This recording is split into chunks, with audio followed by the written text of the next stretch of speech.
Today's meeting is taking place in a hybrid format pursuant to the House Order of June 23, 2022. Members are attending in person in the room and remotely using the Zoom application. I would like to make a few comments for the benefit of witnesses and members. For those participating by video conference, click on the microphone icon to activate your mic, and please mute yourself when you're not speaking. And the chair takes particular note of that because the chair fails to do this all the time. Interpretation for those on Zoom, you have the choice at the bottom of your screen of either floor, English, or French. For those in the room, you can use the earpiece and select the desired channel. A reminder that all comments should be addressed through the chair. So pursuant to Standing Order 108 sub 2, and the motion adopted by the committee on Friday, February 3rd, 2023, the committee resumed its study of the effects of the withdrawn amendments G4 and G46 to Bill C-21, an act to amend certain acts and to make certain consequential amendments firearms. I would now like to welcome our witnesses. We have two panels of witnesses today. In accordance with the committee's routine motion concerning connection tests for witnesses, I am informing the committee that all witnesses have completed the required connection tests in advance of the meeting. So with us for the first hour, we have from the Alberta Chief Firearms Office, we have Dr. Teri Bryant, Alberta Chief Firearms Officer. From the National Association of Women of Law, we have Suzanne Zaccour, Head of Feminist Law Reform, and Erin Whitmore, Executive Director, Ending Violence Association of Canada. And from the Danforth Families for Safe Communities, we have Ken Price, member, Noor Samiei, member. So welcome to all. I will give each group up to 5 minutes for an opening statement, and then we will proceed with rounds of questions. I now invite Dr. Bryant to make an opening statement. Please go ahead, 5 minutes. Bonjour, mesdames et messieurs. Hello, ladies and gentlemen. I thank you for having invited me today. Firearms officer, I have a dual mandate to supervise Firearms Act licensing in Alberta, as other CFOs do, but also to work relentlessly for a more principled firearms program in Canada. Since assuming this role, I have made safety number one. This means rejecting trendy solutions and focusing on the work that will truly make a difference. Part of that work is ensuring responsible, law-abiding firearms owners in Alberta understand all the laws and regulations they face. I therefore regularly engage with members of Alberta's vibrant firearms community. In 2021-22 alone, I attended well over 50 events and met with thousands of Albertans. Excuse me. Time and again, I hear that confidence in Canada's firearms control system has eroded. That confidence is an essential element in building safer communities. If we want people to go beyond legal minimums and proactively contribute to public safety, they must feel heard and respected. Even after the withdrawal of G4 and G46, Bill C-21 continues to undermine confidence in our firearms control system while contributing nothing to reducing the violent misuse of firearms. Bill C-21 is based on a fundamentally flawed premise. Prohibiting specific types of firearms is not an effective way of improving public safety. It will waste billions of taxpayer dollars that could have been used on more effective approaches, such as enforcement of firearms prohibition orders, reinforcing the border, or combating the drug trade and gang activity.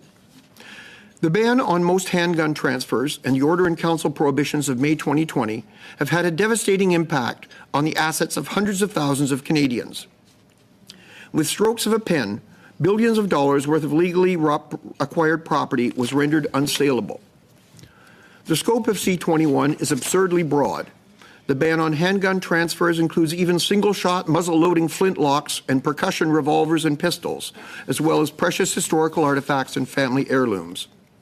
The loss of the sales of handguns and potentially almost all popular modern rifle designs threatens the survival of many multi-generational family firearms businesses. Gun shows, which are often a major social event and economic contributor in struggling small communities, are also being hard hit. The survival of many long-established, reputable shooting sports has been threatened. The competitions put on by these organizations bring visitors that support the economic viability of small communities. Without new entrants, these sports will atrophy and die. Over time, C21's prohibitions will also undermine the economic viability of the shooting ranges Canadians rely on for a safe, well-regulated place to shoot. These ranges are not only where hunters go to sight in their hunting rifles, but also where police and others who require firearms for their jobs go to train. Many things could have been done to lessen the collateral damage of Bill C-21. The firearms targeted for prohibition could have been made restricted and their numbers capped. Or, if these guns are prohibited, the cost to the taxpayer and the impact on property rights could have been reduced by grandfathering them and allowing full transferability among licensed Canadians.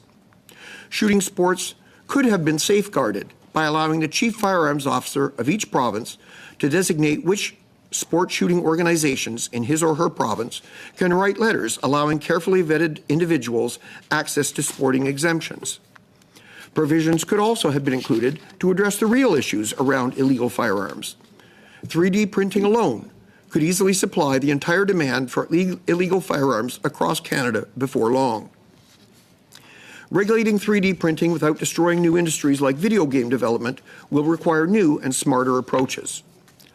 The fact that Bill C-21 does not include any such damage reduction measures reinforces the conclusion that the goal of this bill is demonstratively not about public safety, but an attempt to destroy long-established communities of law-abiding firearms owners across the country by targeting their property.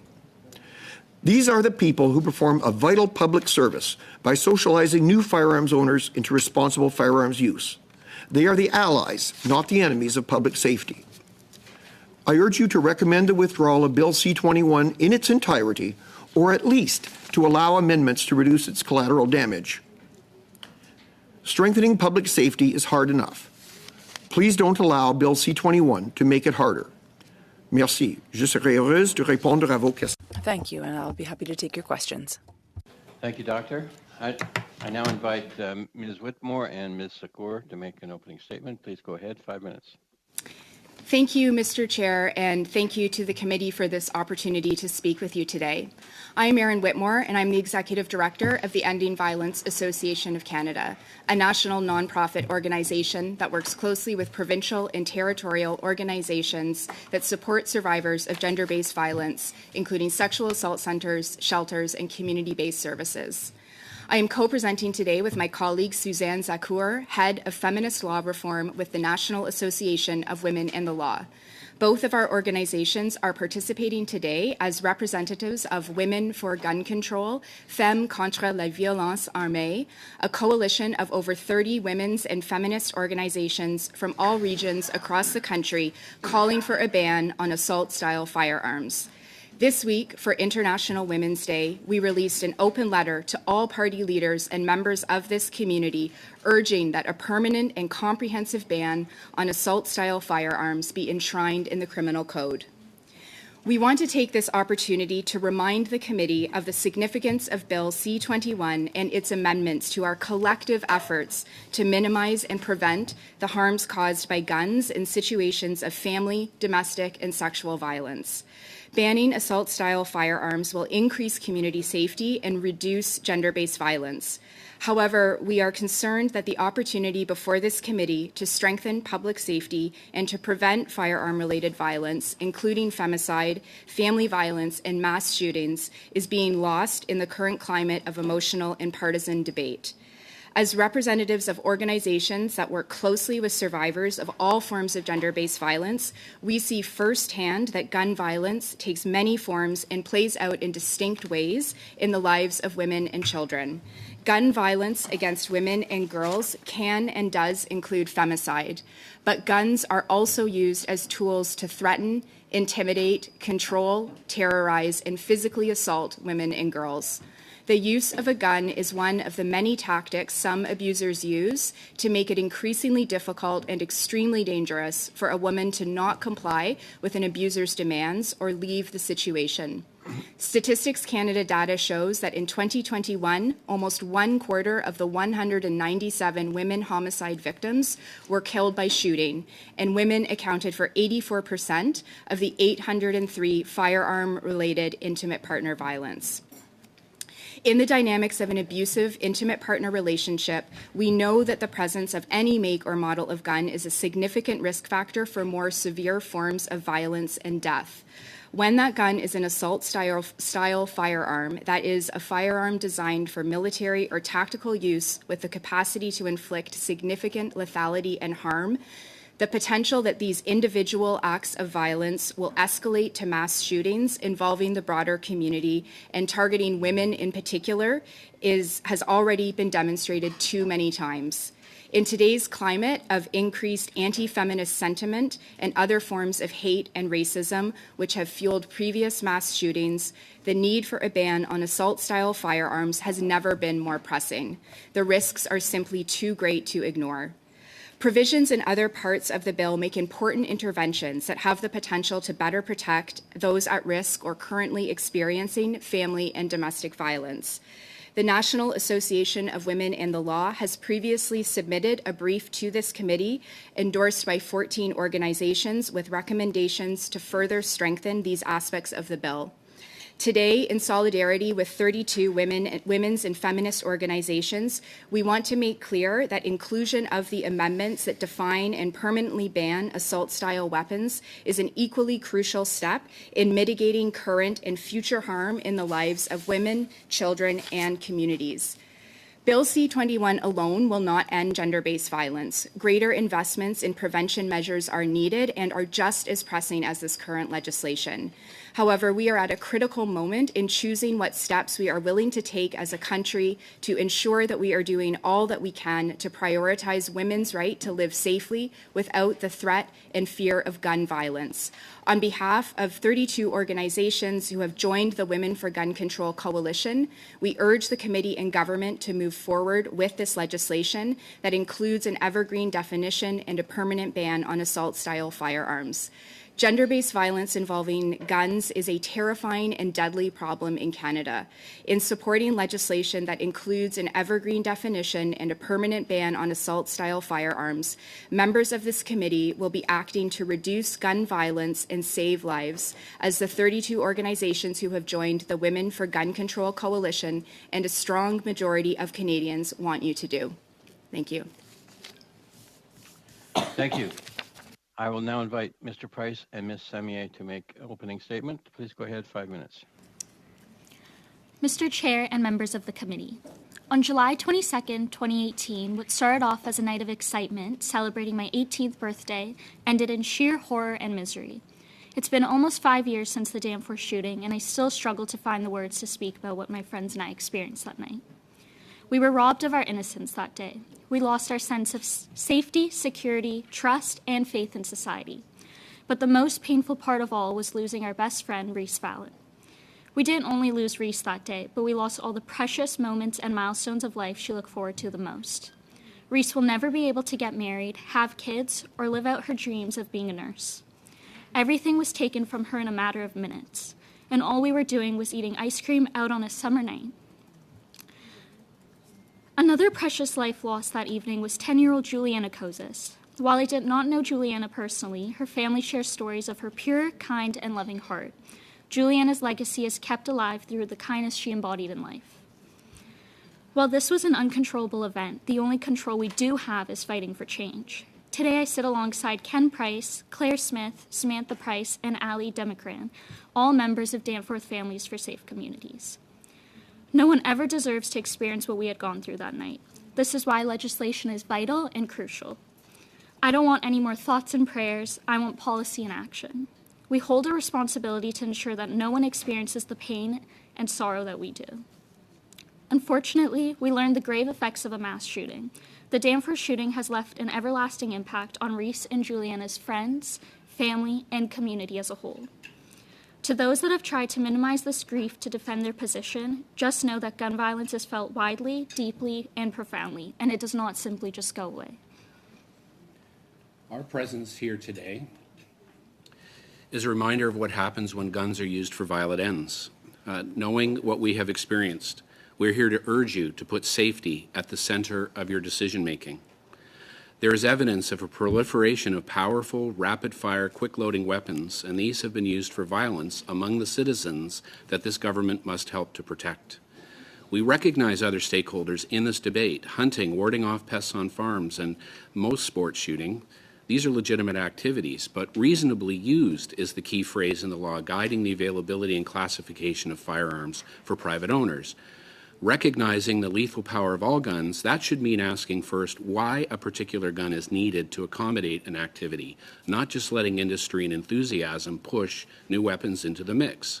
Permit firearms cautiously, because, as has been noted, any gun can be a weapon, and the more powerful, the more lethal.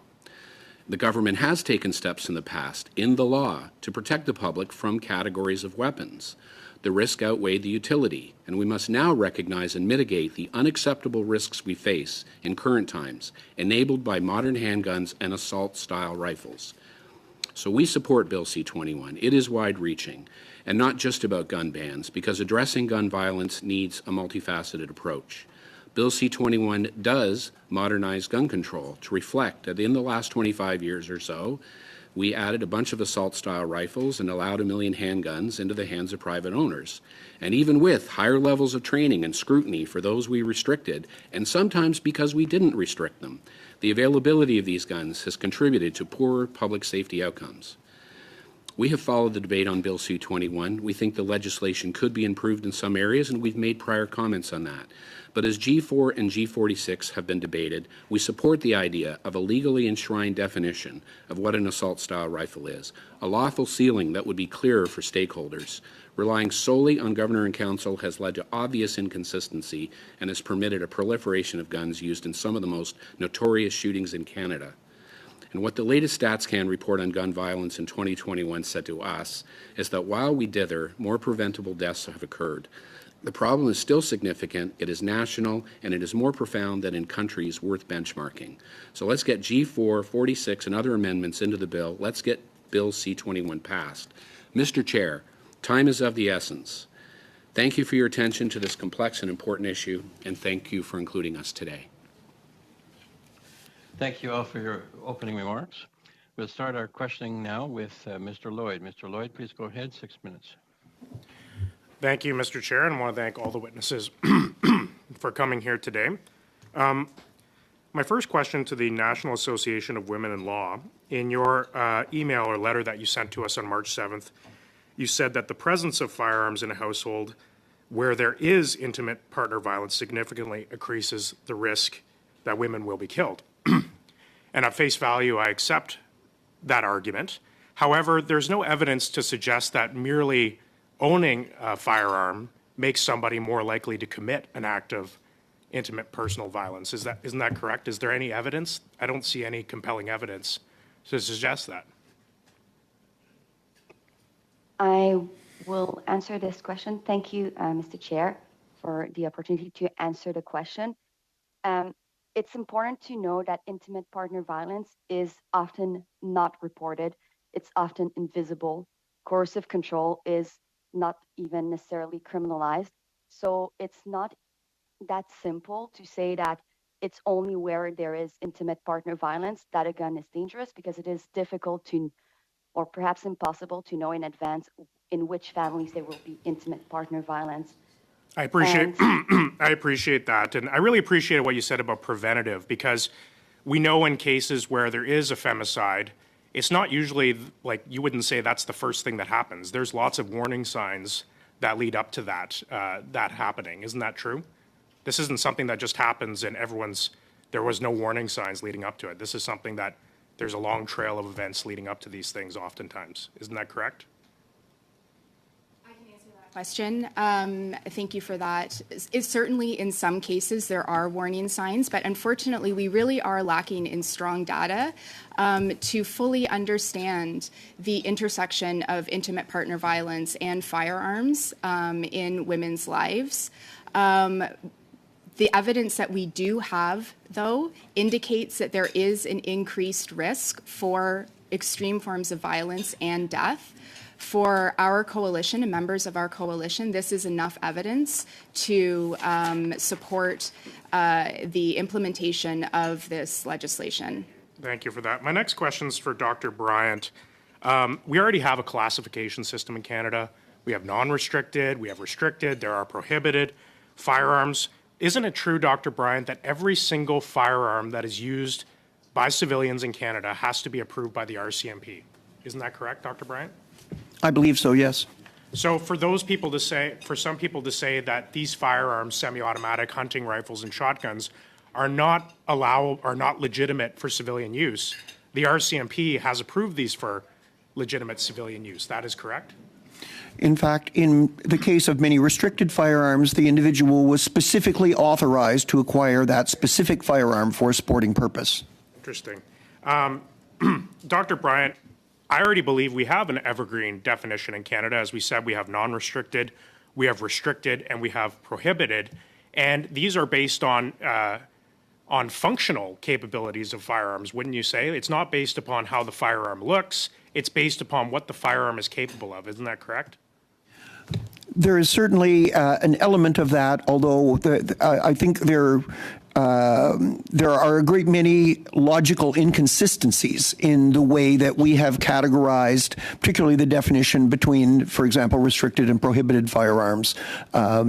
Many of those are sort of more a matter of historical accident and political compromises than any actual intent. So there are firearms that are completely useless for any violent purpose, but are categorized in the highest category. So what I'm saying is, in general, there are many things that are put into the higher categories that probably shouldn't be there. Now, would you say in your experience that when the RCMP is reviewing a firearm to be classified in Canada, that they probably, or in almost all cases, err on the side of being more restrictive or less restrictive in their classification of those firearms? I would say overall much more restrictive. Okay. And when we're talking about the evergreen definition that the Liberals put forward in the amendments we're discussing today, semi-automatic center-fire rifles and shotguns that have the capability of accepting a magazine over 5 cartridges for the type that the gun was originally designed for. In your vast experience with firearms, this amendment would cover a wide variety of commonly used rifles, hunting rifles and shotguns. Isn't that correct? I believe so, yes. In fact, I have, to give one example, Model 1907 Winchester was designed in 1907, produced from 1907 on, had a 5-shot capacity, but later some magazines were made that did have higher capacities, and this gun, which was explicitly designed for medium game shooting like deer, well over 100 years ago, could well be covered.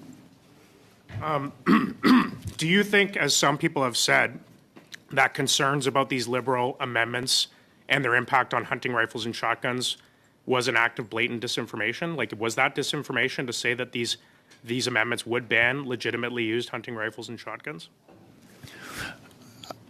I do not believe that it was disinformation to state that. I believe it was simply a matter of fact. Many firearms that I know, I have friends who have used them personally for deer hunting for many years, would be covered.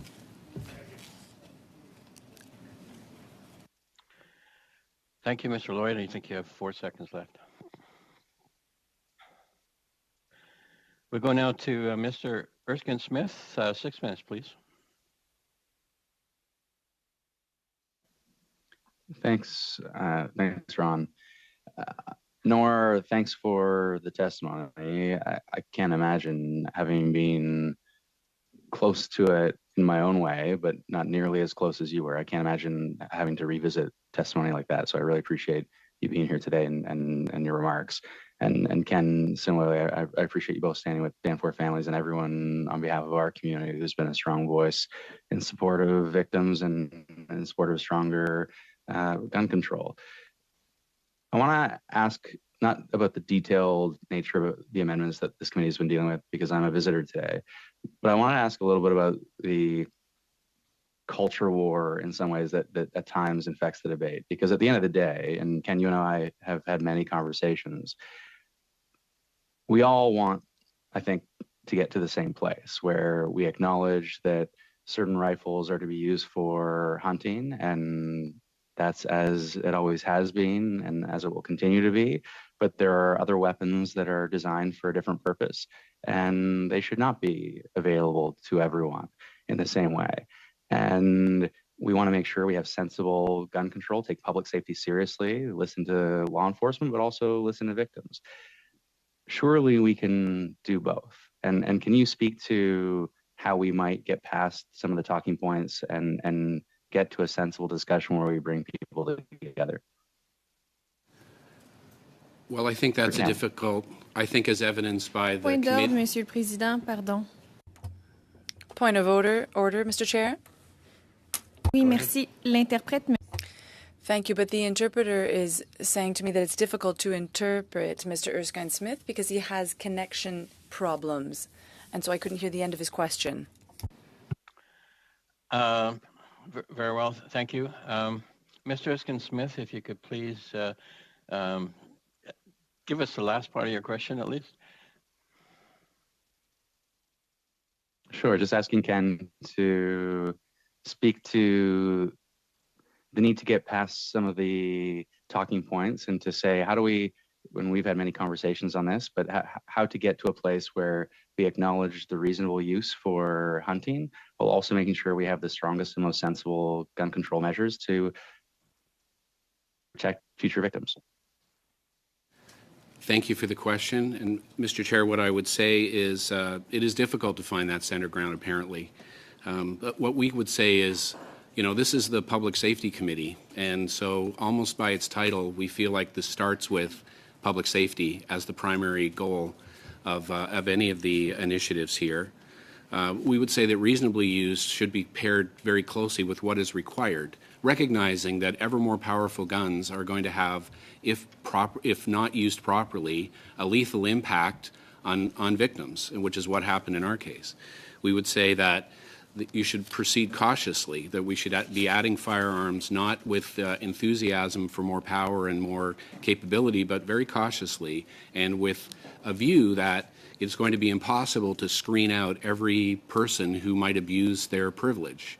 And therefore, we need to make sure that the weapons are therefore part of the mitigation strategy we have. Because as victims and as the general public, we are stakeholders in this discussion as much as anybody else who uses those weapons. And that's where you have to find that balance. And we would say that now that it's apparent to us that the balance is out of whack a little bit, that we believe that G4 and Bill C-21 overall are an attempt to bring that into line, and we hope this committee finds satisfactory middle ground to accomplish that. Thanks, Ken. I appreciate you being here. I appreciate your advocacy, and I'll cede the floor to Talib. Thank you to all our witnesses for being here today. Ken, I wondered if you could talk a little bit about gun manufacturers. The Coalition for Gun Control said that the 95 orders and councils that gun manufacturers will circumvent any lists. And so that's one of the reasons why they called for a clear definition. I wondered if you could just comment on that. Well, again, maybe as an observer, I'll make two observations. Number one, yesterday, the article that was in the Montreal Gazette, and I think it was in the Ottawa Citizen, that talked very specifically about new guns coming to the market that are really, you know, designed to circumvent some of the provisions to be designed to be able to accept, for example, you know, large capacity magazines, and there being evidence of communication around that. So I would say that the other part that I find curious is that I think with the exception of Wolverine, who's a distributor, we don't really see manufacturers at the table, and I don't know if that's a product of the committee or a product of resistance, but it would certainly, we're going, you know, if G4 passes, and even in the current legislation, it would be interesting to hear their perspective. They're the ones that are designing these guns, and what is their intention in their design? Will they abide by the 5 capacity, you know, the five cartridge magazine capacity rules that G4 will establish? I think we need to hear their voice. And I'd like to thank the National Association for Women in the Law for the letter that you released, and I encourage people to read it and also to read the 32 organizations that have added their name to it. I always find it disturbing that gender-based violence gets minimized when there's a firearm in the home. Can you talk a little bit about coercive control and how firearms are used in those situations, Dr. Whitmore? Yes, thank you very much for that question. And one of the things that we wanted to bring attention to the committee is the reality that gun violence looks different in the lives of women and girls than it does in men. Not only can guns lead to femicide or murder, but they are also used as tools to control and threaten women who are living in abusive situations. I personally have worked with women, and many of the the organizations that are part of our coalition work daily with women who experience sexual and physical assault by partners who own a firearm, and the presence of that firearm in the home makes it much more difficult to leave a situation or reach out for help. It also makes it extremely dangerous. I also want to draw attention to the fact that gun violence in women's lives is not the same for all women as well, and it's important to understand those distinctions. We know that Indigenous women, racialized women, women with disabilities also face increased risk for different forms of violence, and we need to take these into account. Thank you. Thank you, Mr. Moth. I've kind of lost control of my timer, but I believe that's your time, plus or minus a few seconds, so I apologize. On y va maintenant, Madame Michaud. Madame. Now over to Ms. Michaud. Please go ahead. 6 minutes. Thank you very much, Mr. Chair, and thank you to the witnesses for your presence here this morning. It's very much appreciated. Mr. Price, you unfortunately maybe became a regular here at the committee, but can you hear me okay? If you click on the button, are you hearing English? Can we just stop the timer for one moment, Mr. Chair, to make sure that witnesses are hearing me well? Can you hear me now? Great. Thank you very much for being here. You were referring earlier with my colleague Demoff to the article that appeared yesterday in the Montreal Gazette and the Ottawa Citizen. And in that article, while we're debating this subject, and new firearms have been entering the market, and that's been the case for a long time. A long time after the rules from 2021, manufacturers have continued to circumvent this law to bring new firearms onto the market.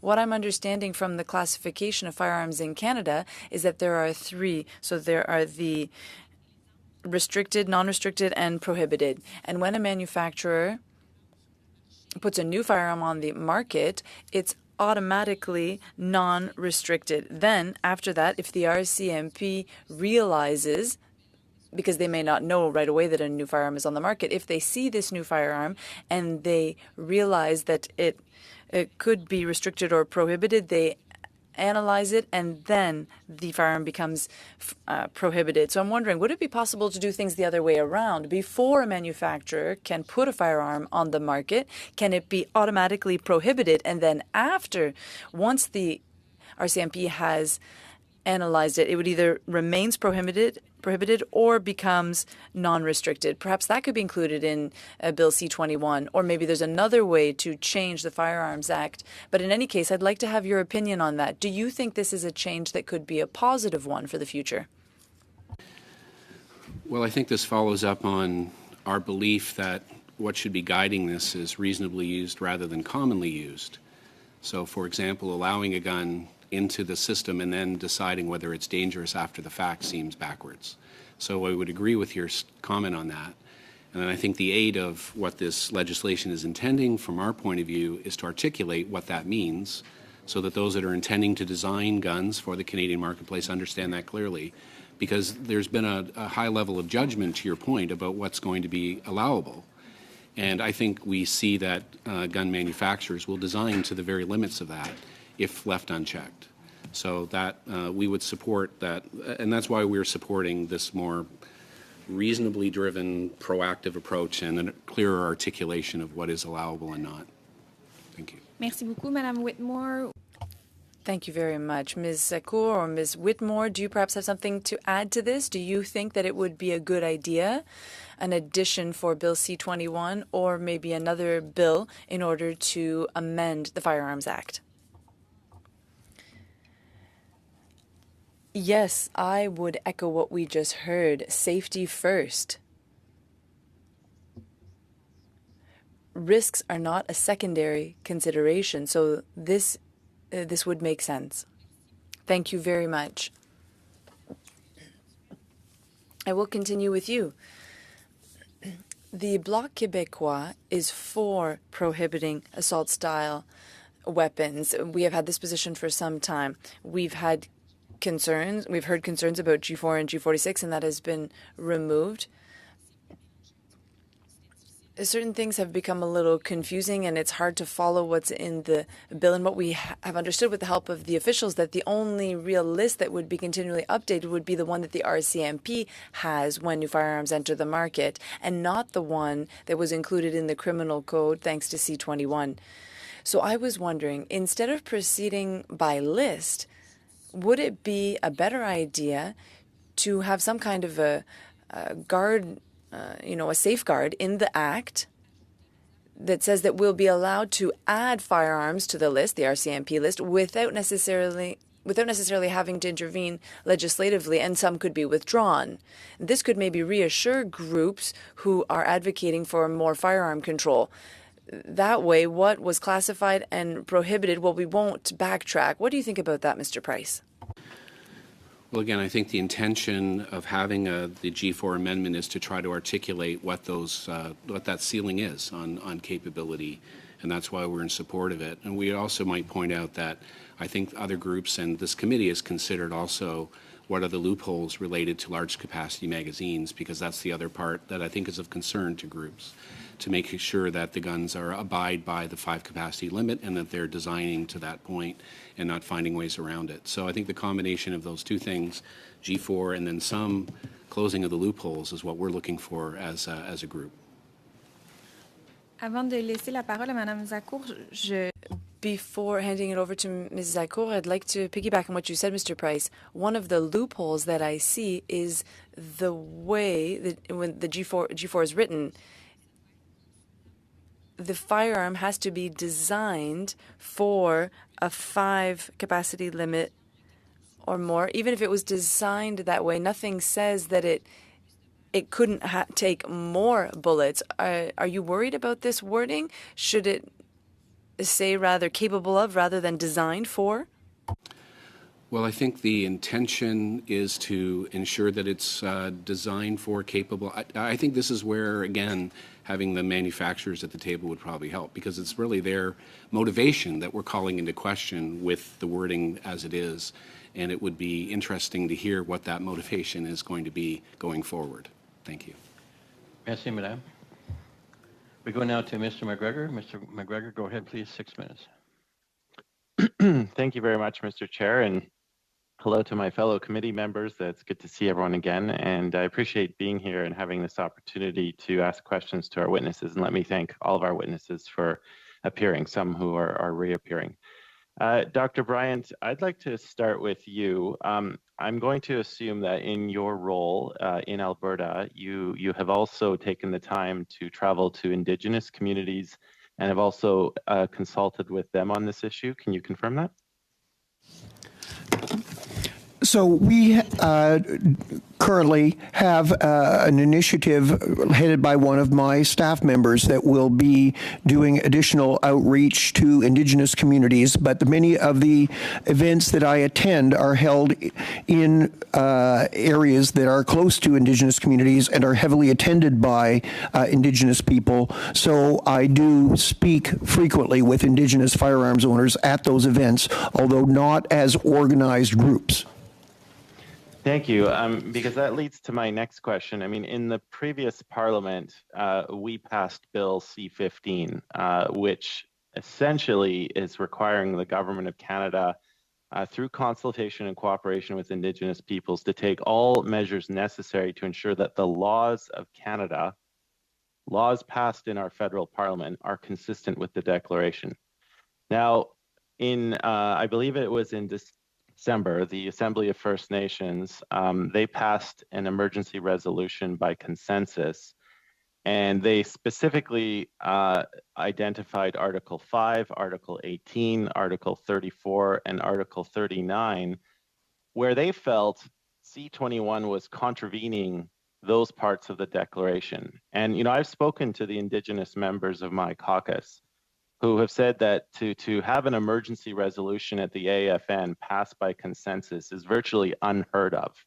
So obviously that consultation had not taken place before C21, before I should say the amendments to C21 were introduced. And I don't think we get enough Indigenous voices heard here in Ottawa. And that is a disservice. It goes against the principle of a nation-to-nation relationship. It goes against the principle of Bill C-15 that was passed into law. And I just want to hear from you, Dr. Bryant, because the Indigenous members of my caucus, Indigenous communities across Canada have repeatedly said that these amendments affect firearms that are tools. And I think particularly in the North, you know, my colleague Lori Idlout, she's the member for Nunavut, and she said that, you know, when you're face to face with a polar bear, you can't be equipped with a bolt action rifle. There is an absolute need for a rifle that can discharge in a semi-automatic manner. And I just want to hear from you, you know, like, are you hearing the same thing from Indigenous communities? Can you report back to this committee what some of their concerns have been over this process? Because I think that's an important voice that needs to be added to this conversation to provide that important context. Agree that not only Indigenous but also non-Indigenous individuals who may confront dangerous predatory animals in the wilderness may have a need for rapid follow-up shots. In fact, there are quite a number of other situations where rapid follow-up shots are required, for example, in the control of feral pigs, which is an increasing problem in agricultural areas of Alberta. So there definitely is a need for that capacity. I would also point out that many of the firearms that would have been affected, so for example, the SKS rifle, which has been used for hunting in a great many situations, particularly by hunters on a budget. The reason why that particular firearm has been very popular is because it was very cheap. At one point, you could get one for $89. And so to be able to have a hunting rifle capable of taking reasonable deer and to have multiple follow-up shots if they're necessary for the control of a dangerous animal for that low a price led to its very widespread sale across Canada. Thank you. And I only have approximately a minute left, so I want to get in one last question to you, Dr. Bryant. In your opening remarks, you had made some suggestions about amendments that could be proposed to C21, and you did make mention of you know, the possibility of using the firearms that were listed in both amendment G46, but also codified by G4, as moving that classification to a restricted category. I know you had a little bit of an exchange on this with Mr. Lloyd, but can you just maybe add a little bit onto that? Like, by a restricted category, what does that mean to the firearm owner? What additional safety steps are in place for the classification of a restricted firearm?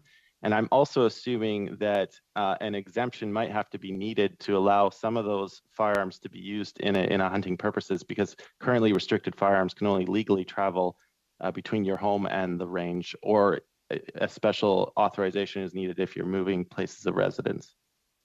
Yes. So if they were restricted firearms, then first of all, they would be registered. So currently, many but not all of the firearms that are under discussion here are registered. This would ensure that they would all be registered. That would mean that chief firearms officers would have some greater degree of control over who was allowed to possess them in particular jurisdictions. It also means that those firearms would be, you would have to have a restricted firearms license in order to own them. That involves an additional step. It means, so for example, in the case of situations where there are allegations of spousal violence, that those firearms could be removed from the home. I would hasten to point out, actually, that we take a very aggressive stance on spousal violence issues in Alberta, particularly since I took over. Sorry, Doctor, I have to cut you off there. Okay, thank you. Thank you, Mr. McGregor. We'll start our second round of questions now with Mr. Motz. Mr. Motz, please go ahead, 5 minutes. Thank you very much, Chair, and thank you, witnesses, for being here today. We have heard a lot of statements repeatedly about assault-style firearms, about large-capacity magazines. We know magazines that are pinned higher than 5 are already prohibited in this country and have been for a while. We've heard automatic style. Right, we had a witness at our committee this past Tuesday that mentioned automatic assault-style rifles. We've heard it again today. We've got assault-style rifles being mentioned, and I'm really concerned about the use of that terminology consistently, leaving Canadians to believe that we have automatic rifles legal in this country. And there's no clear definition of what is an assault-style rifle. And it's what's even more troubling is this same nonsensical, undefined terminology has been repeated by this government when they refer to the May 2020 Modern Council military-style assault weapons that they want to prohibit. Now, G4, in my opinion, was a failed attempt to redefine what makes a firearm prohibited. And which included, semi-automatic hunting rifles and shotguns. And as my colleague, Mr. Lloyd, has said, that a gun should be classified on what it does, what it's capable of, not by what it looks like. So, Dr. Bryant, with your expertise in this area, can you set the record straight for us? For Canadians who don't know, what is an automatic firearm? Are they legal in Canada? When were they prohibited? What is a military-style assault weapon? And do you think it's ludicrous that a government would invent a term and then try to find a definition for it, including firearms that may fit into that definition? Okay, thank you. So, first of all, fully automatic firearms are firearms where when one pulls the trigger, the firearm continues to discharge as long as there's ammunition. So basically what most people would call a machine gun. Those have been illegal for private individuals to have since 77, 78, the approximate year. And there are a tiny number of people who still own them because they were grandfathered at the time, but those people are now extremely old. And so, well, even older than me, so I call that extremely old. Then your question about what would be an assault-style firearm would be a fully automatic firearm with that fires an intermediate power cartridge. So the original assault rifles, like the German Sturmgewehr or the original fully automatic AK-47s, those are assault firearms. Now, assault style takes it a remote step back, and basically they're suggesting anything that looks like that. But you can buy kits, because some people have different tastes. You can buy a kit that will make a rifle made 150 years ago look like one of those military-style assault firearms, simply by changing the stock, putting some accessories on it. So I'm not sure that I got all of your question. It was fairly long. So we've heard the government talk. We've heard Dr. Bryan, the government, speak about military-style assault weapons. Is that what you're referring to when you define them as one pull of the trigger, continuous fire until they're out of ammunition? So that's what they say they're trying to prohibit. Have they hit the mark with their prohibitions in this country, or proposed prohibitions that they're banning military-style assault weapons that really don't exist anyway legally? Well, what I defined was an assault weapon. The term, as I suggested, military style is, it's sort of like being, is that a modern style of a suit or a modern style of car? It's sort of, it's much is in the eye of the beholder. And so it's pretty much a meaningless term. And so it is, as you've suggested before, somewhat ludicrous to create a term and then create a definition to try and match that term. In your opinion, Dr. Bryant, will prohibiting hunting rifles and shotguns, as was previously planned in G4, which the government is still trying to find a definition for, of the firearms they want to prohibit, and that were listed in G46, will that have any measurable, even with the full list that they had proposed initially, would that have any measurable impact, positive impact on public safety in this country? The short answer is no. The slightly longer answer is what's important is not what kind of a gun someone has. It's whether they're allowed to have a gun at all.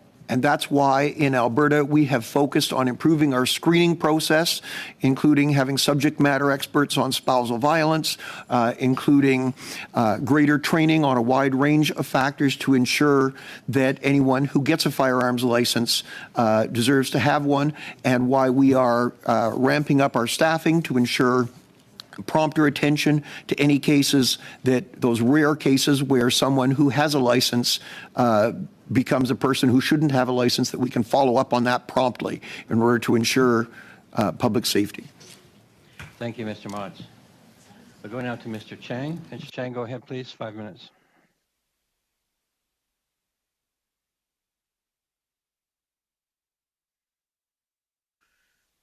Thank you, Mr. Chair. I couldn't find the mute button. I'd like to thank all the witnesses this morning for joining us. I appreciate your time and support on this. My question is for Mr. Ken Price and for the Danforth family. Personally, my niece was on the same synchronized sewing team as Juliana Kortbeek. So there is some connection for me. It may be indirectly, but there is some connection for me in regards to what happened on the Danforth that night. Mr. Price, just confirming the Danforth families support the creation and enshrinement into law of a definition of what an assault-style firearm is. Is that correct? You support that? Yes, we do. And do you support the definition of the government creation of a G4 amendment? Yes, we do. I mean, I think it's focused on the right things, like how powerful is the gun, what is the capacity of that gun and the firearm, and it's focused on these semi-automatic weapons that are commonly referred to as assault-style rifles and have been since the 1970s, including in advertising by the industry. Thank you so much. Thank you. And the gun used that night on the Danforth was a handgun. Why are you speaking out about assault-style rifle to this committee? Well, I think when what happened to us, it was in the summer, and then it took us months to decide what we were going to do and to even find each other and to come together. And I think we took some time to look at the broader landscape and picture. We decided we would speak from our experience, but also acknowledge what's happened to other people. So we've been very consistent. Right from the February 1st news conference in 2019, we said we are against these kinds of guns, the handguns and semi-automatic assault-style rifles. So it's very consistent with our positioning that we would be here today to have comment on this. Thank you so much. My next question is directed to Dr. Whitmore. In the past, I was a police officer for 28 years, and in my previous career, I investigated a lot of domestics and a lot of femicides where weapons were used, different style of weapons. In your view, what steps can our government take to ensure that hunting rights of Indigenous communities are protected whilst simultaneously taking dangerous assault weapons off our streets? Question. I'm going to pass that to my colleague, Suzanne Zaccour. Thank you. Thank you for the opportunity to speak. there are a lot of stakeholders in this debate, and everyone recognizes that Indigenous people should be consulted in this debate. I might add Indigenous women and Indigenous women's associations. There's been kind of a divide between the hunters and the intimate partner violence and the Indigenous, although there's no, as if there's no overlap between some of these categories. So we support continued consultations with First Nations and Métis and Inuit people and women's Indigenous women's associations. We also, as has been said, support the amendments and support both a list and a permanent or evergreen definition of guns that are not reasonably used for hunting for anyone, and in a view to protect public safety. Thank you so much. And how would you feel about a possible exemption for Indigenous community related to prohibited firearms? Do you have any concerns with potential exemptions for Indigenous community? I'm not able to take a position on that on behalf of the coalition, because that's not the viewpoint that we're here to represent. I guess if guns are identified as not reasonably used for hunting, then they're not reasonably used for hunting. However, whether there should be an exemption and whether it would work in practice is something I will, I'm not able to take a position on that right now. Thank you so much. Mr. Price, I'd like to come back to you. Since you have been participated in this committee a few times, I just wanted you to wrap up by telling us what you feel that our government should do to keep Canadians safe in the cities and in the rural area. What do you think we should do? Well, it's a big question. I think Bill C-21 captures a number of topics, and it is worthwhile that the committee's looking at that and trying to figure out how we can improve it. Maybe one comment I'll make is there's still, I think, an open discussion with respect to the handgun freeze and exemptions for that handgun freeze, and the exemptions particularly for elite sports shooters, and whether that will be expanded to continue a handgun market that I think we're intending to freeze. That's an open discussion, one that we have taken a position on, one we're concerned about. But when we look back at what C-21 has in it, overall, it talks about borders, it talks about punishment for abusers, it talks about resources for underserved communities, it talks about gun control, and it's starting to address, I think, issues around ghost guns and replica weapons. Those are the topics, and it's the breadth of Bill C-21 that we admire, and we would say that we want to support it because, imperfect even as it is today, it would be a far cry better than where we are right now. Thank you so much. Thank you, Mr. Chang. I forgot to say that we will have to end this panel after Mr. McGregor. On y va maintenant, Madame Michaud. Madame Michaud, allez-y, s'il vous plaît. Now, Ms. Michaud, go ahead. 2.5 minutes. Thank you, Mr. Chair. Ms. Bryant, you were appointed by the government of Alberta as firearm officer to defend the rights of firearms owners. In an article by Radio-Canada from November of 2022, and referring to the G4 amendment, you said that the amendment would have an impact on hunters and recreational users, adding that almost all firearms can be used for hunting. To your knowledge, currently in Canada, how many firearm brands are out there for hunting? Are we talking 100, a couple hundred, thousands? Do we have an idea of how many firearms are out there that can be used for hunting on the market, to your knowledge? I think there are thousands of models. There is a reference table on firearms that categorizes those firearms. There are thousands on the list. There are a lot of models that could be used unless the law forbids their use. So the question, it was a little hard to be specific, but there are at least thousands. I understand. Thank you very much. That gives us a good idea. When the amendments were tabled, It created a lot of surprise and generated a lot of discussion in my riding. There were hunters who were worried that their firearms would be on the list of prohibited firearms. Some hunters told me, well, if my firearm ends up on that list, well, then I'll buy another one, quite simply. And so they weren't too worried. After having understood the amendments, because they were a little tricky to understand, but one can understand there are about 400 or 500 firearm brands that would be prohibited. And among them, only about 10 or so are regularly used for hunting. With these 480 models, do you think that firearms will remain on the market that could be used for hunting? Is that what you understand? Taking into account the number you cited earlier. There will certainly be models that can be used for hunting, but not all firearms are equal. Each person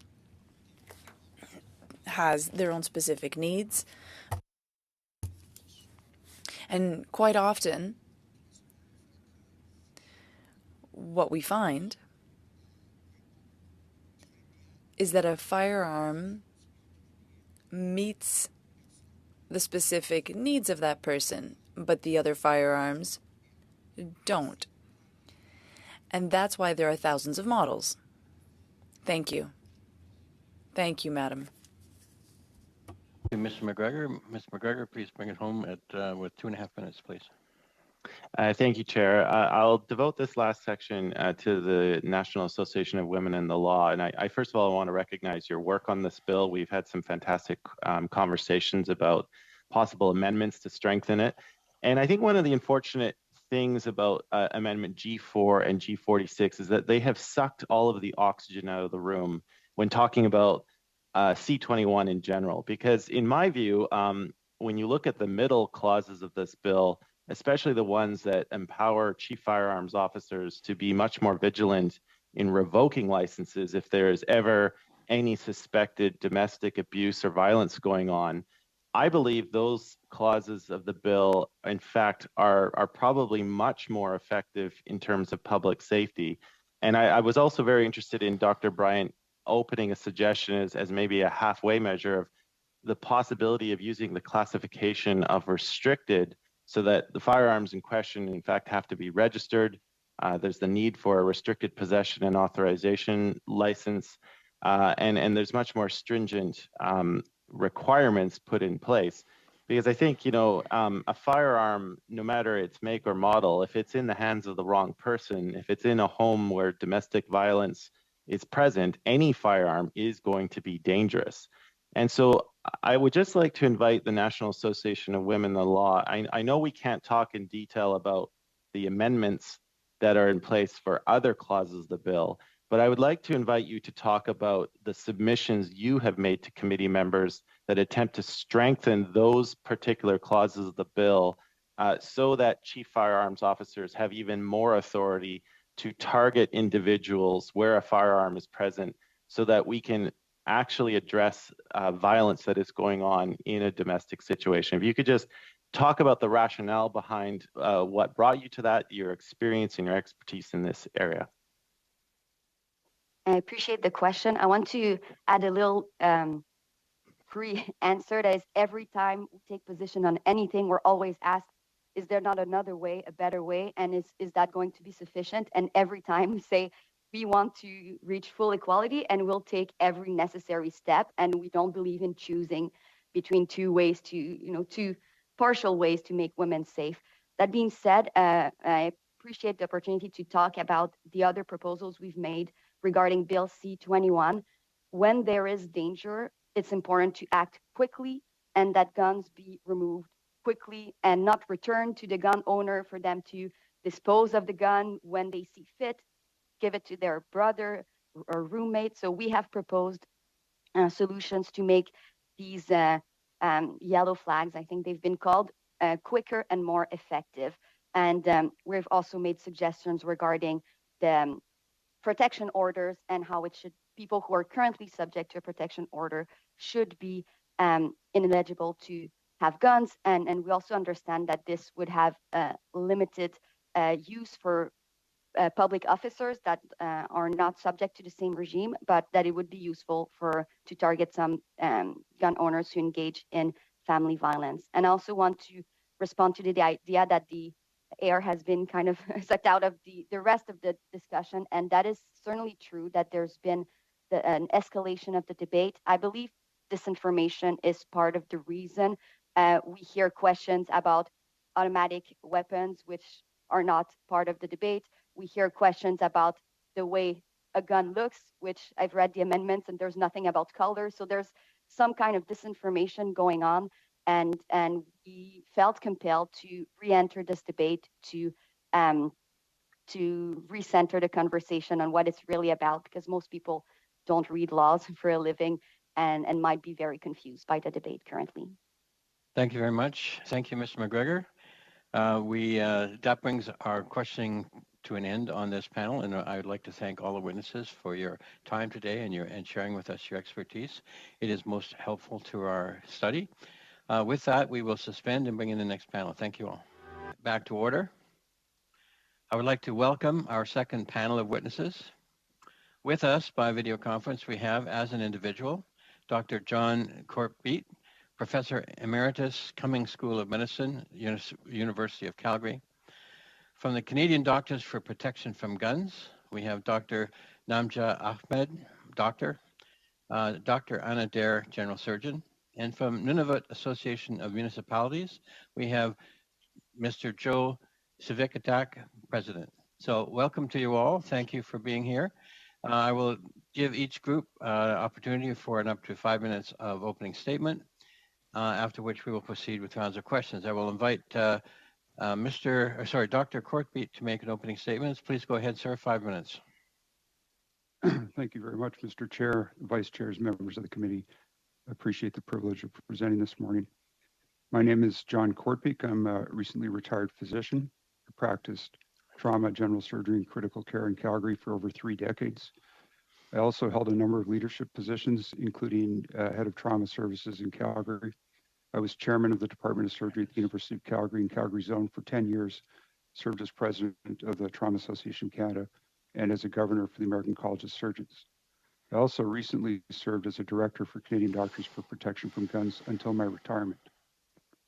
I had an early introduction to the effectiveness and power of policy and legislation when I completed my surgery and critical care training in Canada. I traveled to the southern United States to pursue a trauma fellowship and resuscitated and operated on 6 gunshot wounds that first night. That was more than I'd seen in my entire residency at that time in Calgary.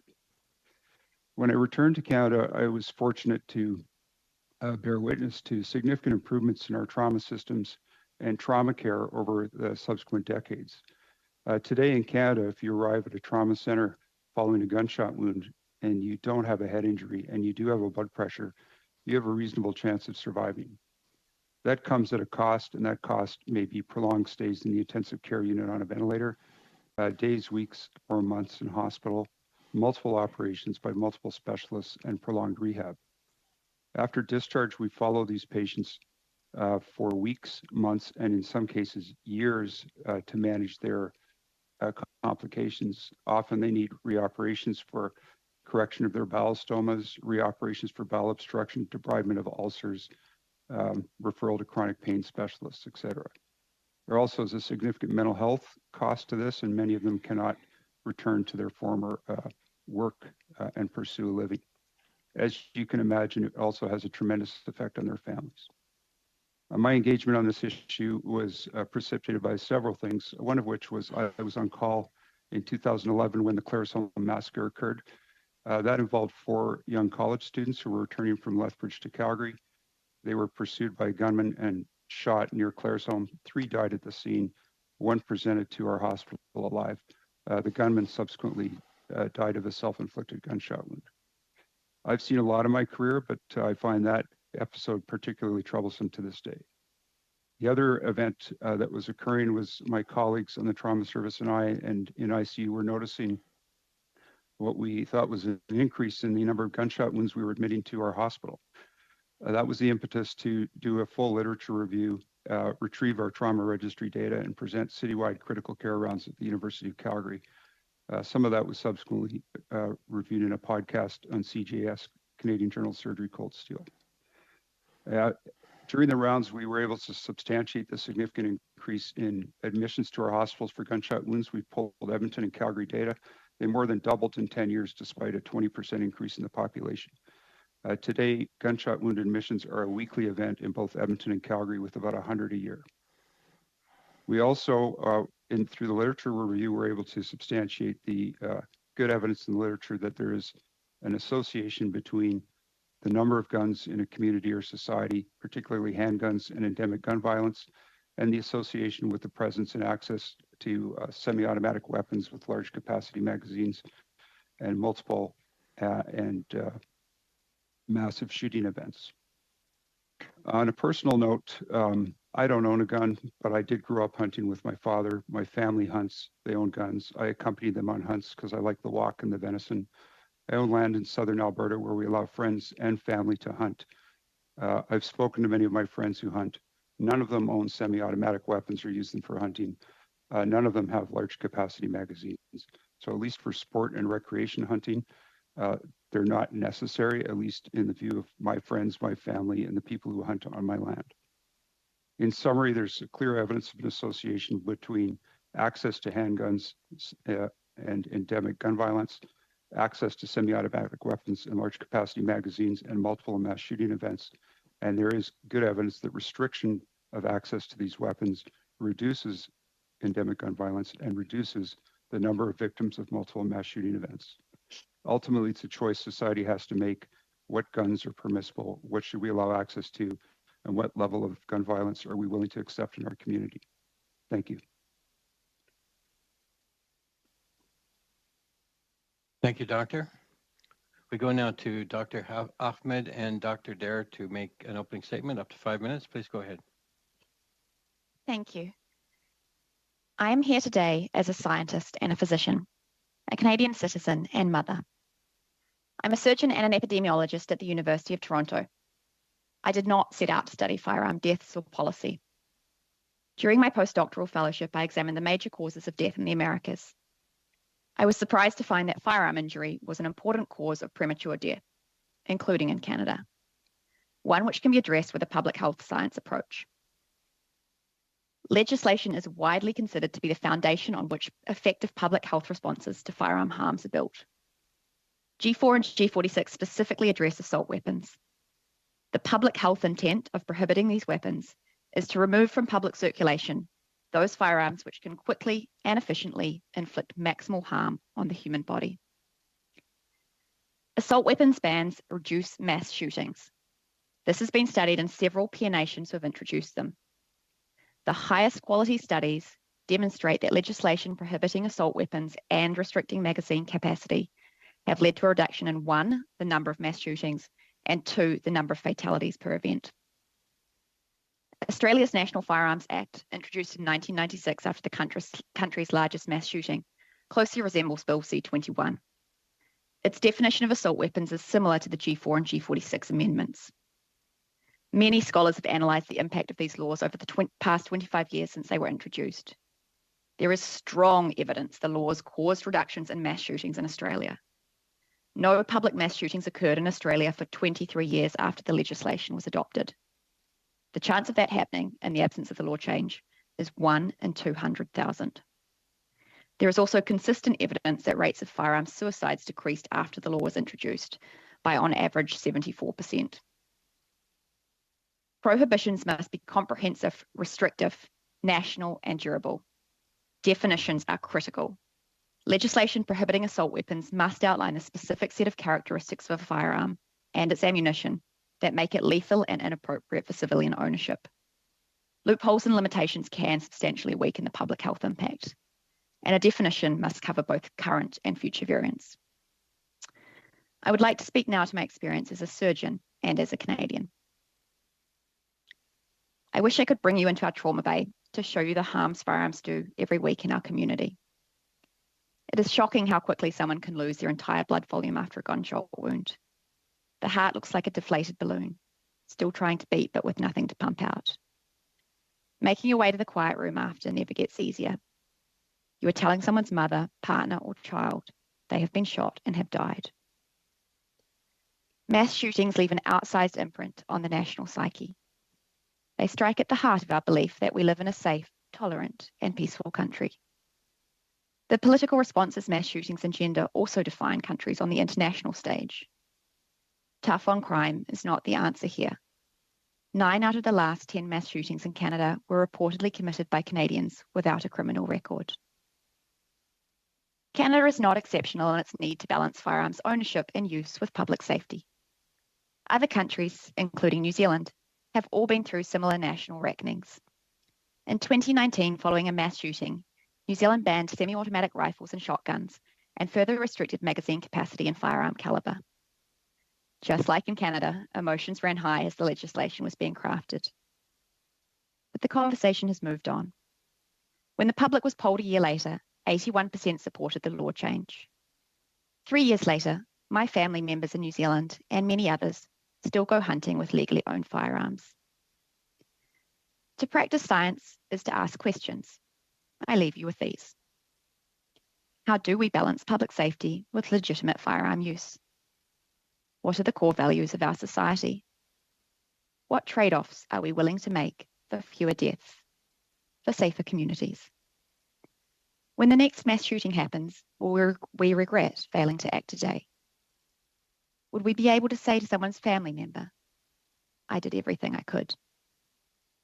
The physicians represented in our organisation and the patients and families across Canada ask that you permanently remove firearms designed to kill people efficiently and quickly from our communities.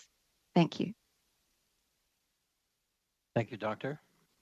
I now invite Mr. Civic Attack to make an opening statement. 5 minutes, please. Go ahead, sir. Thank you, Mr. Chair. First of all, I would like to thank you for the invitation to present to this committee. I would like to also express our appreciation to our Member of Parliament, Lori Idlout, for her work in representing the issues of Nunavut with respect to the proposed amendments to Bill C-21. And this morning, I'm here representing 25 communities, 25 mayors, as I'm the president of all the municipalities here in Nunavut. And finally, thank you to all those that agreed to withdraw the amendments. By doing so, you have recognized hunting is an important part of Inuit identity, culture, and survival.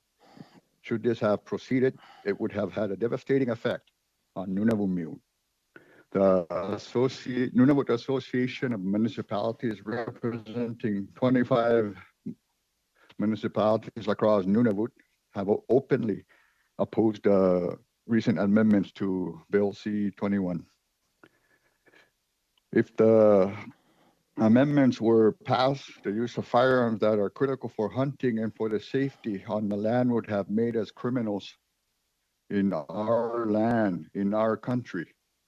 Many of the proposed firearms, there are 1,500 of them, approximately listed in the amendments, have become a necessary part of our culture as they provide both protection from aggressive wildlife and allow us to harvest for our families and for our community members where we live in. With the cost of living in Nunavut being approximately 44% higher than national average, we need to hunt to offset the cost of food.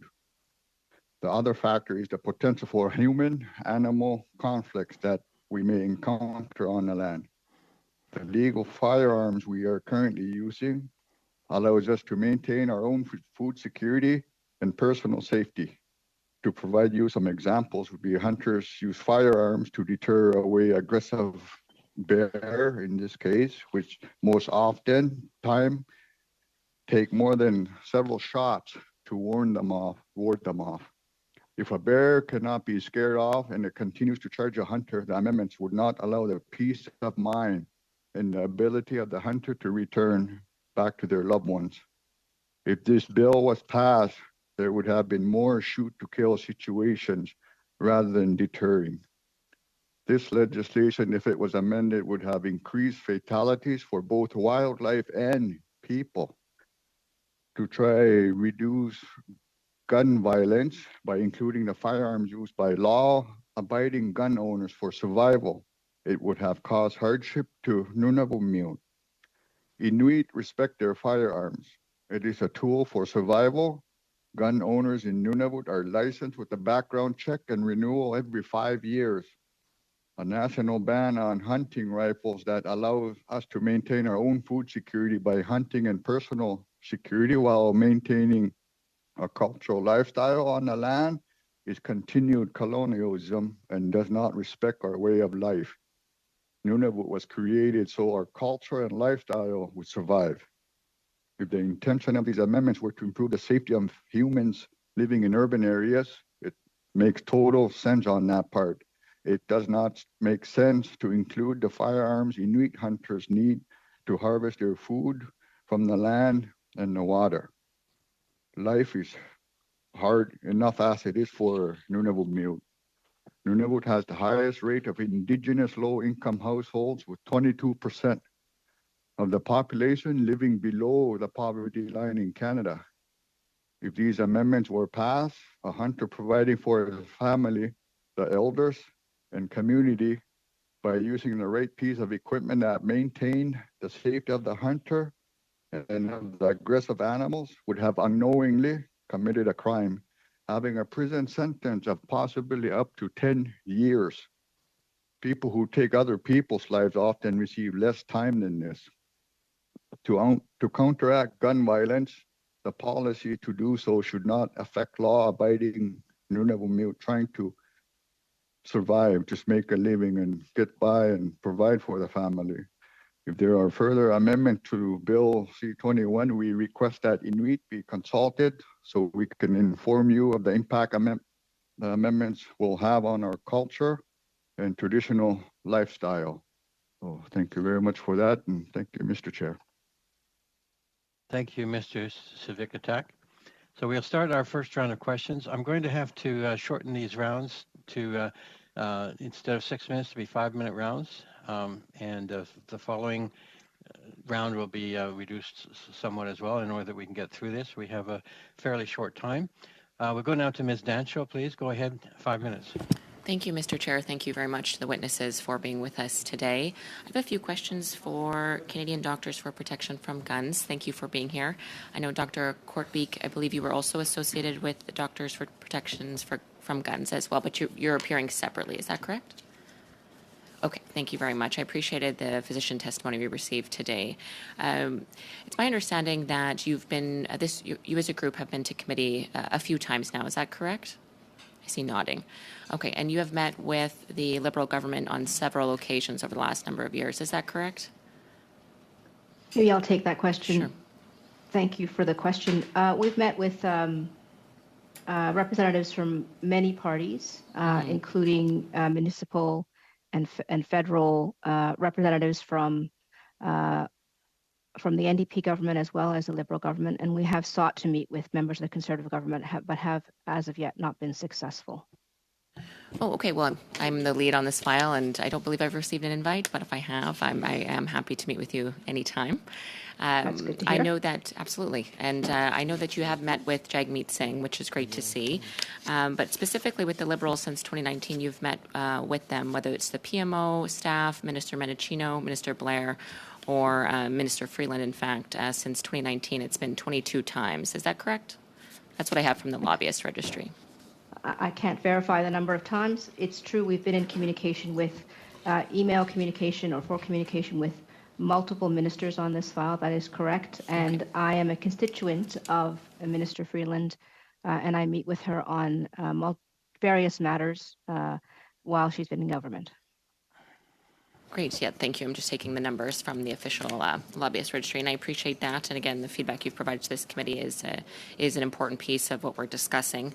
But Dr. Ahmed, I did want to ask you about a few things. I know that certainly the Canadian Doctors for Protections from Guns has met with the Liberals 22 times in the last few years, and certainly has appeared at committee before. But I did want to ask you about some of the positions you've taken concerning firearms. On July 6, 2020, you had tweeted out that in favor of banning civilian ownership of guns. You said, honestly, it's the guns, ban civilian ownership of guns. On January 15th, May I answer? I'm just going to finish and then I'll over to you, okay?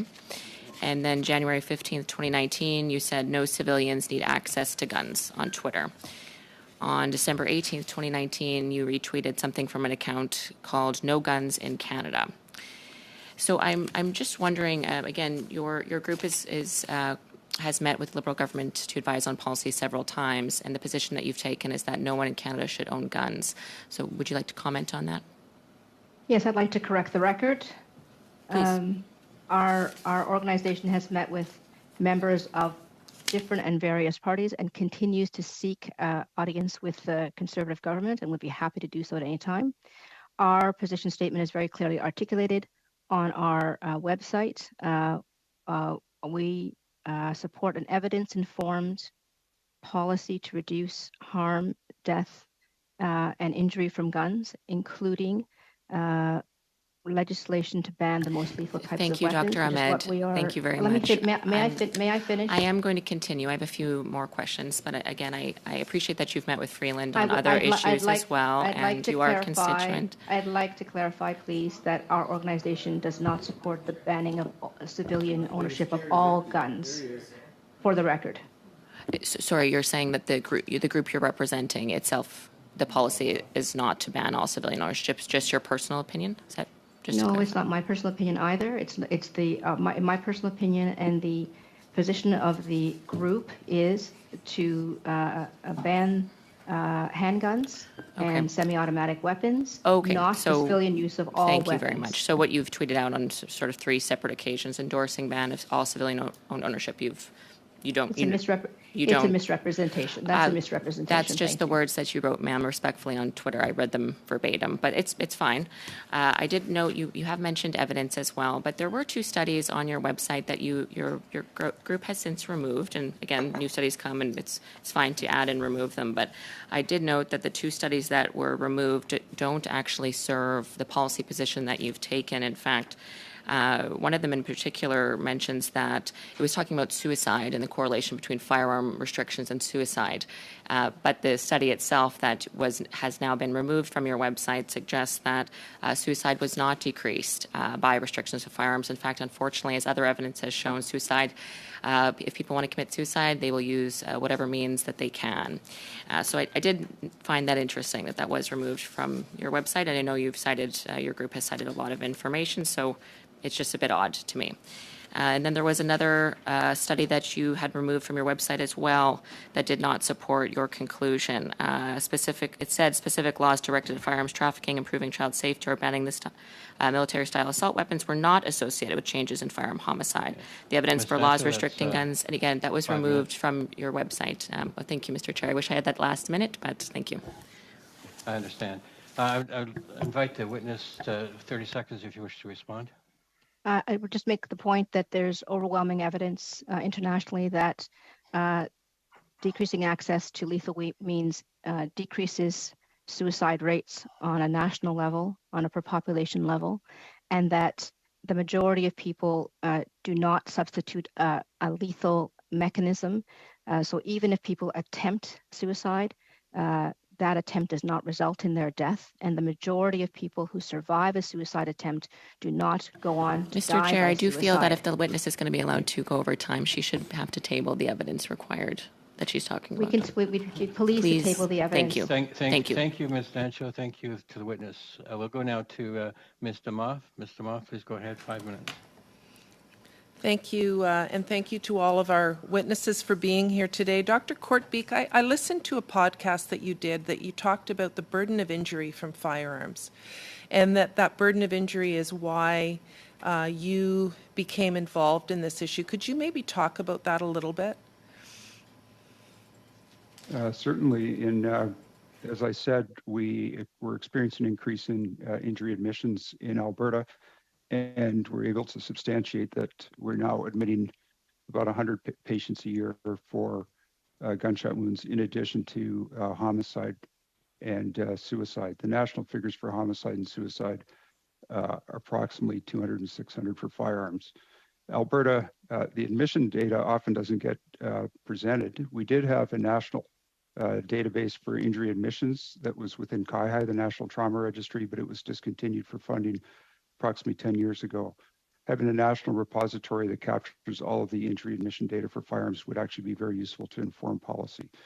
But nevertheless, we've seen an increase in admissions. The Prairie provinces have the highest number of admissions per capita in Canada. But based on the data that I've seen from BC and Alberta, the annual admissions in Canada probably exceed 500. And are all there's a those admissions? significant- Oh, sorry, doctor. So there's a significant burden of injury from firearms. Multiple mass shooting events, fortunately, are uncommon. They still attract media attention and grab the public's attention, as was seen with the 2019 shooting of 3 people in northern BC, which resulted in daily frontline headline news and the largest manhunt in recent Canadian history.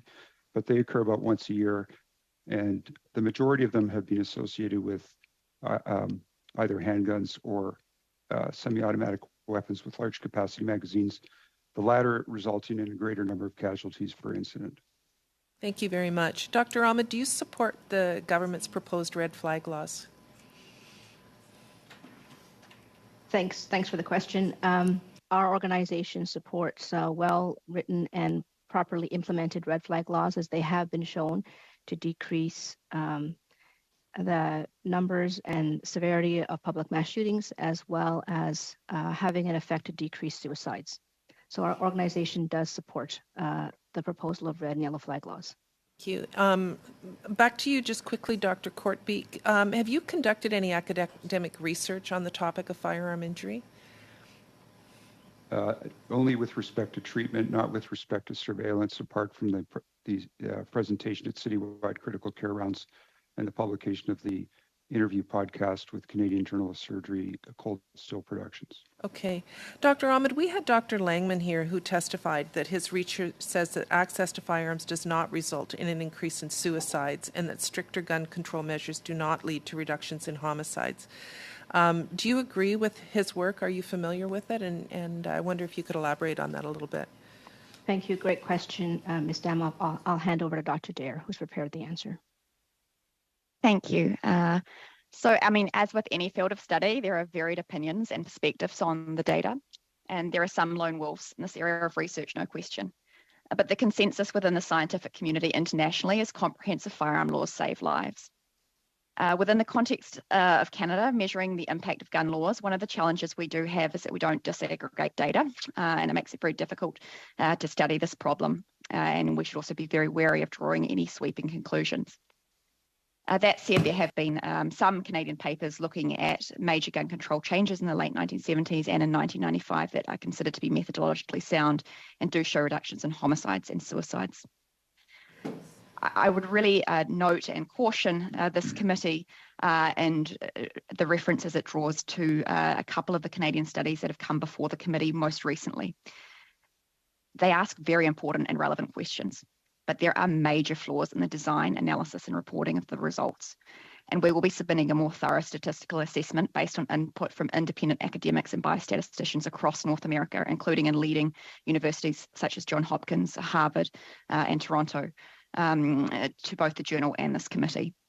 The method used in the 2023 and the 2020 paper looking at Canadian legislation by the sole author called Difference and Differences cannot be applied to a single population exposed to the same legislation. It chooses the incorrect control group, and it is highly selective in which laws it chooses to include and how it divides time periods up. I would also like to acknowledge that not all peer review is created equal and not all journals are created equal.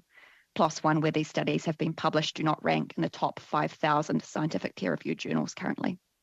I do publish on firearm mortality surveillance around the world, and my work has been published in the Lancet Public Health, which is the world's leading public health journal. Thank you very much. Ms. Dam, if I could just add one comment. I've read that paper, and Dr. Dare's done an excellent analysis of it as well, but I would urge anyone to read that paper, and particularly the discussion in which the author himself documents and acknowledges the many, many, many, many limitations of that study. Thank you very much. We have to go now to our next panelist, Madame Michaud. Allez-y, s'il vous plaît, 5 minutes. Ms. Michaud, you have 5 minutes. Thank you, Mr. Chair. Thank you to the witnesses for your presence today. It's very much appreciated. Ladies from the Canadian Doctors for Protection from Guns, you explained to us, you talked to us about some traumatic events, and you wouldn't have to advocate for better firearm control, but you chose to, so thank you for that. In the letter from December, you talked about disinformation and tactics that were used by the firearm lobby in order to show certain firearms that would be included or not in the amendments to the legislation. And when we break it all down, we find out that it's not true.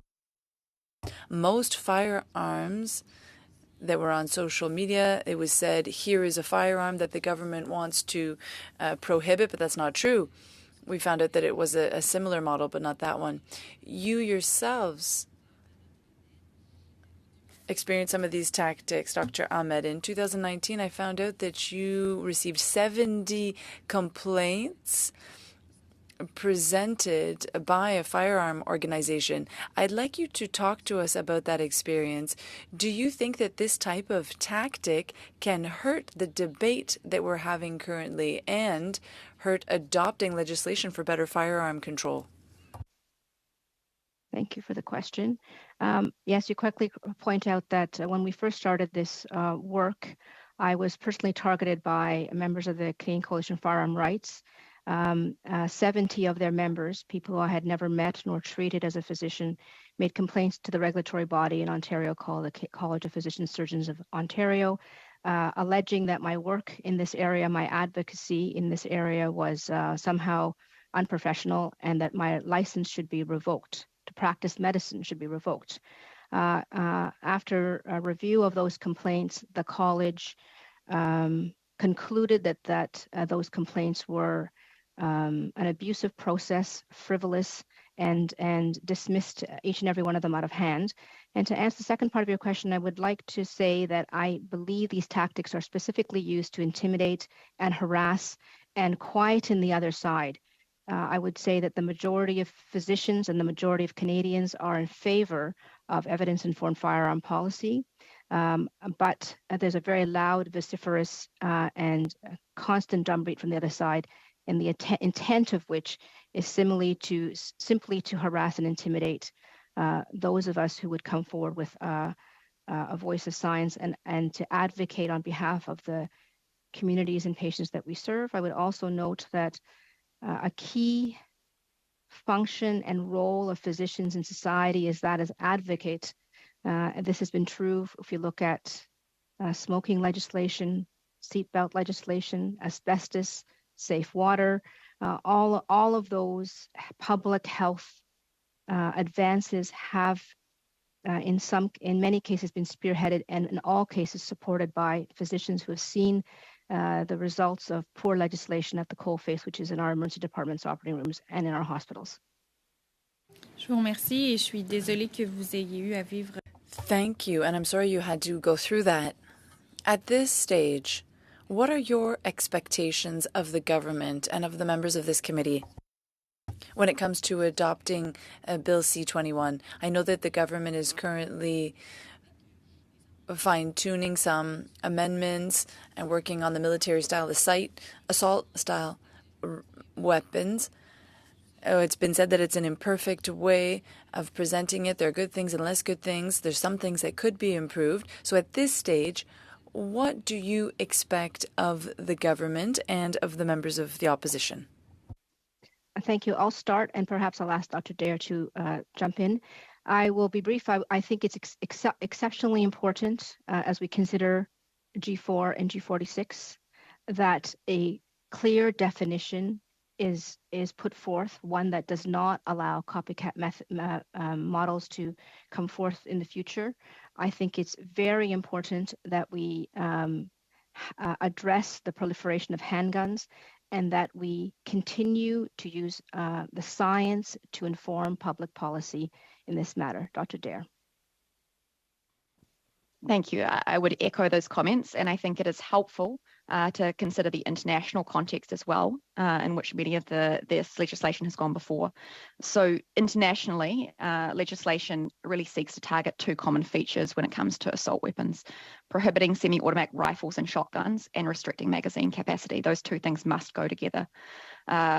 The technical details of how those are realized are specific to each country context, but it's very important to retain the core intent in mind, to reflect on what is known in the evidence and to be aware of what is high quality studies and what are not high quality studies in support of that, and to acknowledge that many countries do grant narrow and detailed exemptions in specific areas, and that may be an important way forward, particularly for some of our Sorry, more Doctor, unique I'm going to have to communities. cut you off there. Thank you. Mr. McGregor, please go ahead, 5 minutes. Thank you, Chair. And I'd like to thank all of our witnesses, some who are reappearing for, again, helping guide our committee through this study. Mr. Savikatak, I'd like to direct my questions to you, and I want to thank you for your opening statement and for making an appearance. And I think for also giving a very important perspective, the Indigenous perspective, on what these proposed amendments would have meant for communities like yours. When C21 was first introduced, on the day it was introduced, the minister made mention of the fact that amendments would also be added to the bill. And when they were brought in, and we did spend a lot of time on them, there was quite a visceral reaction from many Indigenous communities. And I just want to know, before those amendments were brought in, did any communities within your jurisdiction were you ever consulted by the Government of Canada on these amendments and what they would have meant for communities like yours? Thank you for that, and that's a negative. No, we were not consulted on anything on how we would have been affected or impacted. There was absolutely no consultation or information flowing to us in the whole territory of Nunavut here at our level. So in other words, the amendments were brought in, and then we saw the Minister of Public Safety make a trip up to the Yukon. So they were brought in, and then consultation happened after the fact, correct?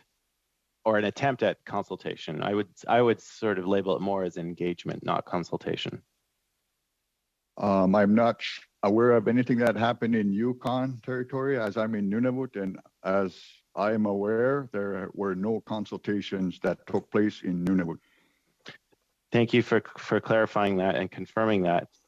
In the previous Parliament, our federal Parliament, we passed into law Bill C-15, and one of the primary aims of that legislation is to ensure that the Government of Canada, in consultation and cooperation with Indigenous peoples, take all measures necessary to ensure that the laws of Canada are consistent with the Declaration. And we saw in December of last year that the Assembly of First Nations took a very unusual step in passing an emergency resolution that identified Article 5, Article 18, Article 34, and Article 39 as the reasoning why they were opposed to these amendments of C-21.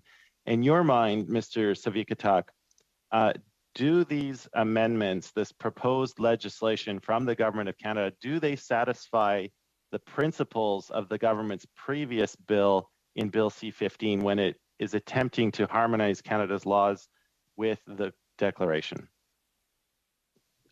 No, they do not. In my opinion, they do not do that.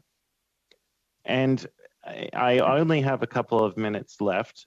You've detailed at length what these amendments would have done, not only in terms of the safety of hunters living in your communities, but also for food security. You mentioned that 22% of residents in your territory are living below the poverty line, and many have to supplement their diets from the land. I guess what I want to understand from you, what does consultation mean to you? In order for the government to satisfy the legal requirements of Bill C-15, what does that mean? What, at a bare minimum, does the Government of Canada need to do with Indigenous communities before introducing laws that can have this kind of profound impact on their way of life. Yes, thank you for that. And I'll start off by saying that maybe the 22% part there, please be aware that every Nunavut community is a fly-in only. There's no road connected to here, so nothing can be trucked here. Everything is flown in, which raises the prices dramatically. But for consultation part, I believe that the proper way would be to consult with the people on the ground that will be affected, and not only certain people that could make decisions, but go right to the people that will be affected, and in person and on the ground, have foot there. And so that'd be the best way to consult with the people on how to get the actual word from the heart of the people right on the ground. Thank you. And, you know, I just want to close, Mr. Chair, by saying that I think it's incredibly important. This government has clearly identified a nation-to-nation relationship as being the most important relationship. And I think it's quite obvious in this instance that that very high bar has not been met. Thank you. Thank you, Mr. McGregor. We'll start our second round. We have about 10 minutes left, less than 10 minutes. So we're going to abbreviate this round to 4 2-minute slots, one for each party. We'll start with Mr. Shipley. Mr. Shipley, please go ahead, 2 minutes. Thank you, Chair. This first question will be for Mr. Savikatak. Sir, I had the privilege and the honor of coming up last summer to Iqaluit, spent a couple days. It was a great learning experience. And one of those days, we went out with a local gentleman for a seal harvest. It was a long day. It was on a boat on a very cold lake. It was windy. It was just an eye-opening experience. But he was successful in getting a seal that day. It took a long time to get one, not quite as easy as you would have thought, and they harvested them with a long rifle. I don't have the caliber what the gun was at the time. But upon return back to the community, it was just heartwarming to see, once we got back to his home, to see his wife come running out with excitement that he had been able to get this seal. And even his children came out and watched and helped him dress that seal. They were going to be using every single part of that seal for feeding their family, for even making mittens. Anything left over was going to go to the dogs that they had for the wintertime transportation. Could you maybe expand on just how important the hunting is and lifestyle in the community up there? Because I also did take the time to go to a grocery store when I was up there. I was astounded at the prices. Perhaps you could just expand on that a little bit, please, sir. Yes, thank you very much. And well, I'd like to thank you for coming to Nunavut, and I encourage everyone that's here listening across the country and our nation here to come and see our beautiful territory. But hunting is so important. Like I said, we're so isolated. There's no roads connecting us. Everything is really expensive and fly-in only, so prices are expensive. We get some subsidies on certain types of food, but our main staple of diet is country food, which comes from the land and from the water, and that's very important to provide for people who are barely getting by. And many people, harvesters up here, help others in need. They go out for them, they get the food for them, and they deliver it to them right to the house of the elders, or anyone that might be like a single mom or a single dad raising children. So that, in that way, that's very important. It really helps. It's very healthy food, that all the country food that we get from using these firearms to provide for everyone and fight food security, which is quite a serious issue up here in Nunavut. Thank you. Thank you, sir. Thank you, Mr. Shipley. We go now to Mr. Noor Mohammed. Go ahead, please, sir. 2 minutes. Thank you, Mr. Chair. I don't have a lot of time, so I just wanted to first of all, Dr. Ahmed, thank you for what you do, not just in your work in advocacy, but as a physician. And, I guess what I wanted to clear up a little bit is, there was, I think, some attempt to somehow imply that because you've met with the government, that somehow you are either you have undue influence over us or we have undue influence over you. And I think it's also important to note that members of the opposition, many of whom will make these claims, have met with the gun lobby numerous times in the last few months. So, I think this is an important point for us to make. And I want to clarify a couple of things. Do you get paid to do the advocacy work that you do? Thanks for the question. No, none of us receive any salary or in-kind support for the work that we do. So why would you do this? Why do this? Why put yourself through this?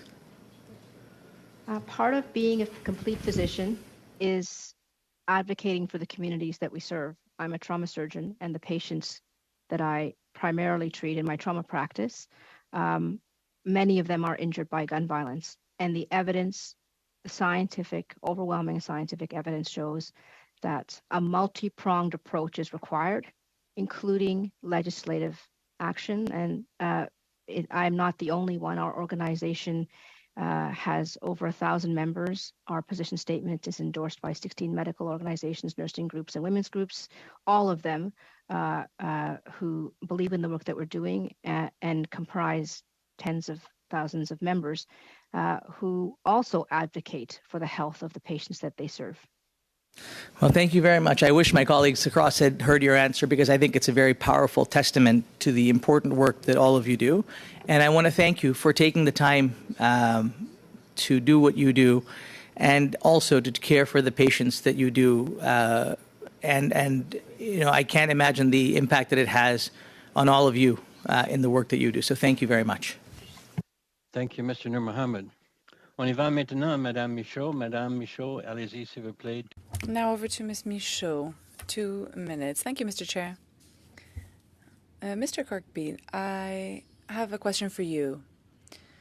In the open letter that you published, along with the other members here in December, you said that it is quite possible to have legislation similar to C-21 that preserves hunting practices. You mentioned other countries where this happens just fine: New Zealand, Australia, Norway, the UK, and other countries.